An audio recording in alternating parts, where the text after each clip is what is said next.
every quarterback now entering the league is going to be measured up against C.J. Stroud. We got two really capable guys. We're a team. We're always trying to work to get better. He's dynamic. That's the one thing that I look at. This is where Justin Fields has to make his hay. We've grown a lot since the first day we've been here. Here's the truth about the Cowboys. They're content on mediocrity. Strap it up and look forward to that. Try to soak it all in and not play too early. He could be the best quarterback in the NFC. He's really made some big strides here. I mean, we're talking about a massive amount of reps. So we're having a good time. So give me that guy. We'll see.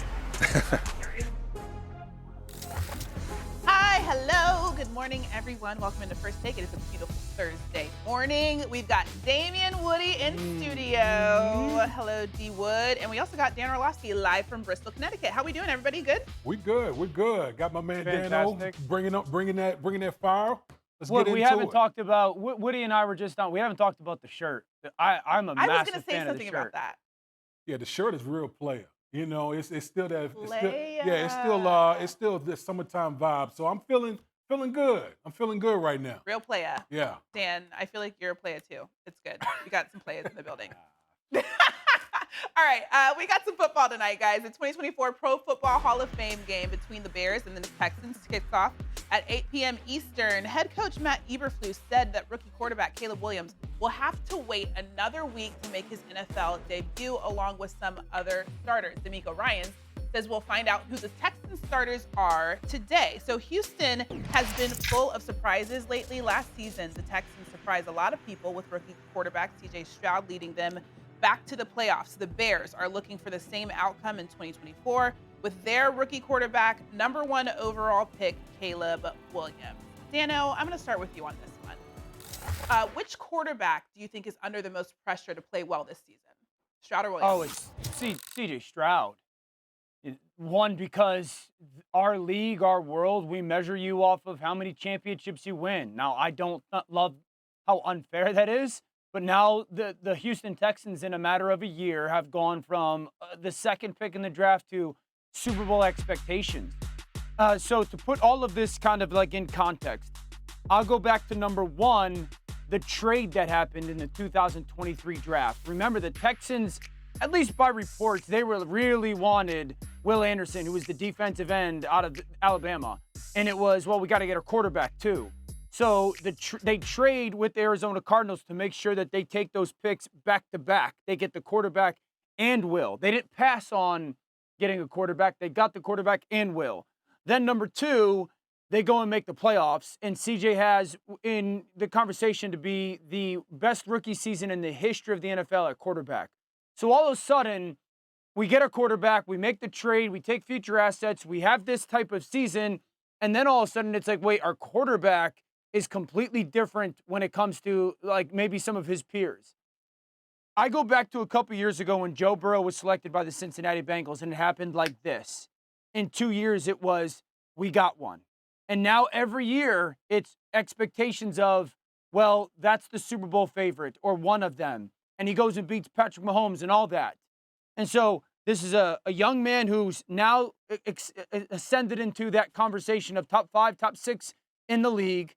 They have a football team that we think roster-wise can stack up with just about anybody. You know, they go get Daniil Hunter this offseason on the defense side of the football. They've got people on their offensive side of the football that is so diverse. Tank Dell coming back. They had Stephon Diggs, Dalton Schultz at tight end.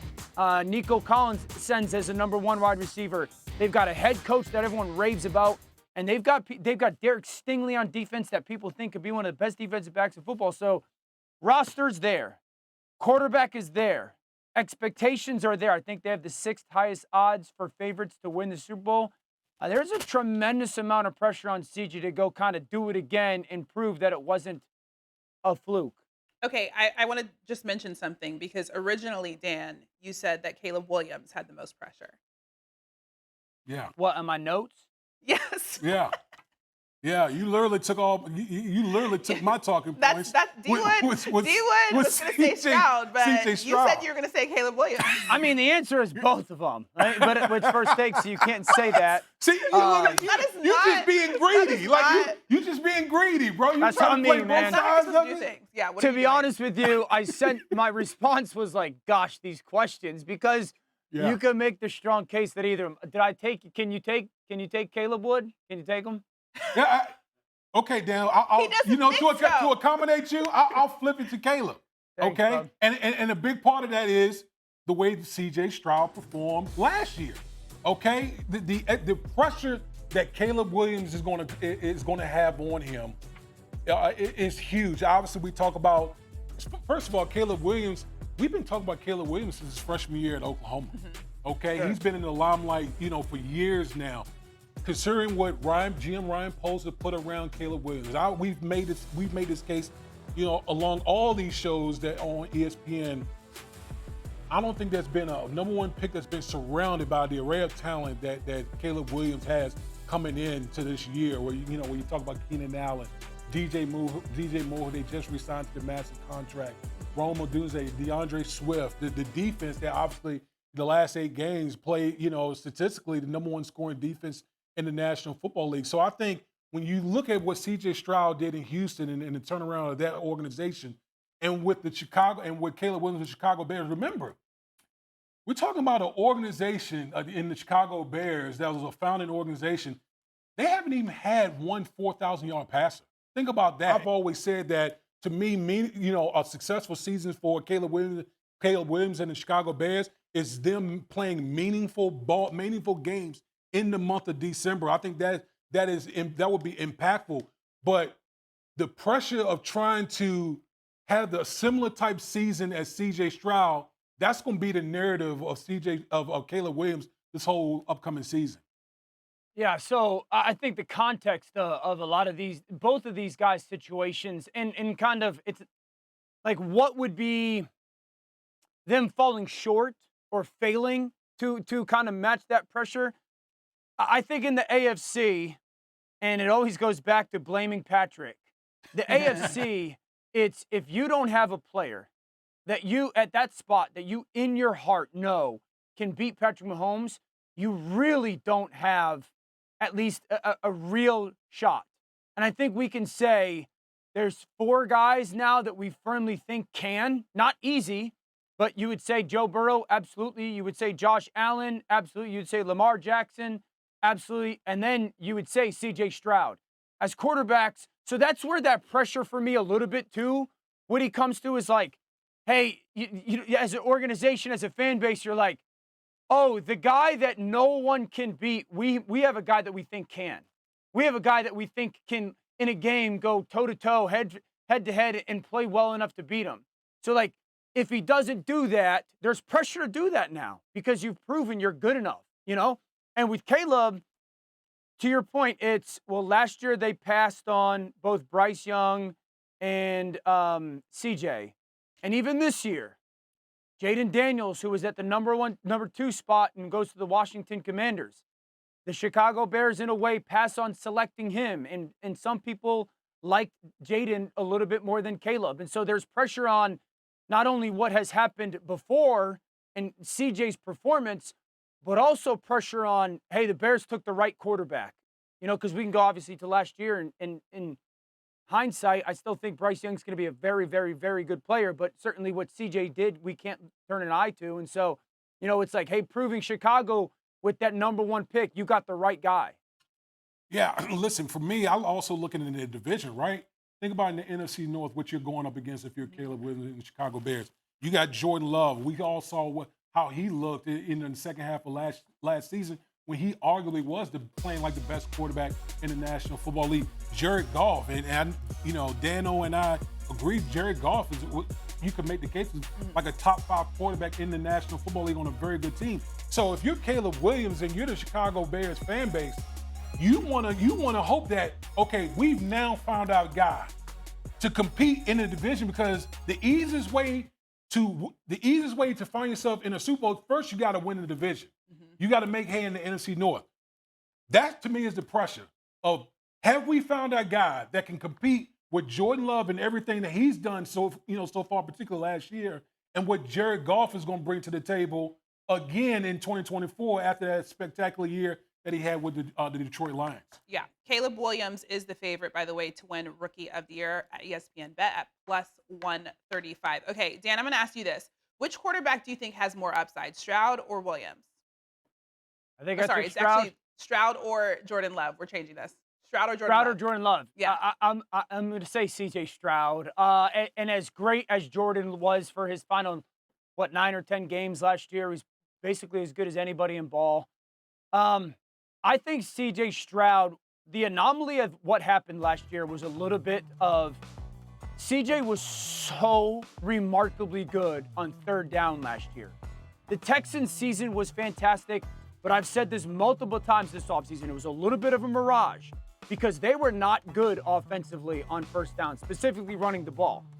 One of the worst things you could do for a rookie young quarterback is not be good running the football on first down, because then you're in third and long all the time. And third down is when quarterbacks see the most exotic and creative and difficult blitzes and coverages and very game specific or situational specific things.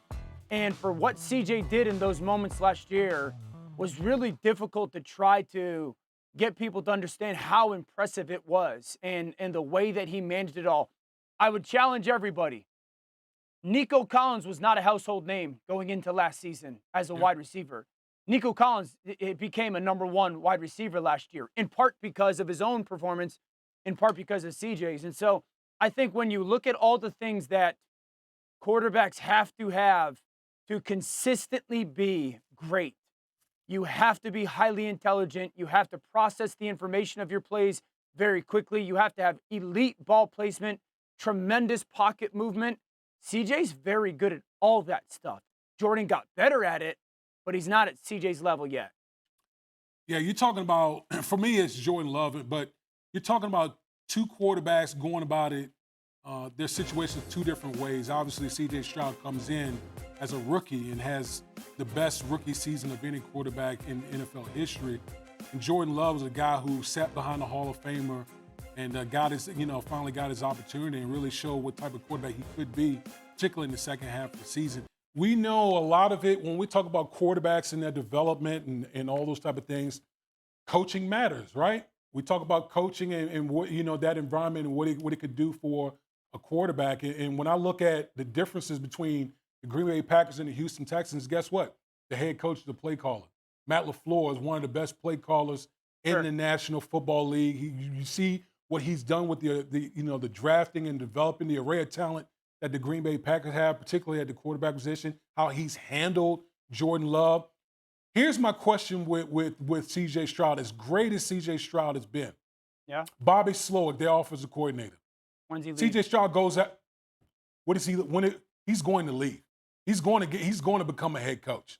That's the thing you worry about with in C.J. Stroud's situation is he goes out there and he produces another great year. Bobby Slowick is going to be one of those hot candidates that teams are going to, the team's going to really try to go after and go get as a head coach. And so now it'll be a situation where who's the next play caller going to be for the Houston Texans when he eventually moves on to become a head coach. So I look at the stability that Jordan Love will have as far as the continuity, head coach, play caller, as opposed to C.J. Stroud, who at some point, if he continues in this trajectory, his play caller is going to move on to become a head coach somewhere. I'll throw this. I think you make a good point when it comes to Bobby Slowick and play caller. I'll throw I have a little bit of comfort there, Wood. His quarterback coach is a dude named, I hope, I've never met him. I hope I get his name right. Gerard Johnson. Yeah. Everyone absolutely raves about him and his future. So that gives me a little bit comfort, trusting some of the people that talk about him. I think the reality is both of these guys give their organizations, and again, this is a little bit, there's more nowadays, Christine, there's more nowadays when it comes to, when Woody got into the NFL, certainly when I got in, it was like, hey, if you were a top 10 player at quarterback, you were really good. There's like 16 really good quarterbacks in the NFL right now. If you were top 5, you were really good, like elite. There's probably 7 or 8 now. So it's unique when you find a guy that you immediately say, we can win a Super Bowl with this guy. I think the challenge for organizations, both of these places, is, and I love Justin Herbert. I think he's tremendous. Herbert had that unbelievable rookie season. And Jordan Love not being a rookie, but it was his first year starting. Herbert had an unbelievable rookie season. and kind of hasn't done a ton since in the 2 seasons since, and in part because of the organization kind of has failed a little bit with some of the talent and some of the coaching situation. Don't be that. Like you gotta strain and fight to make sure that you take advantage of the young quarterback window, so to speak, and don't throw away your Super Bowl opportunity. Not that the Chargers have, but they've certainly hindered it. And I think that's the challenge for both these quarterbacks, both of these organizations. All right, good conversation there.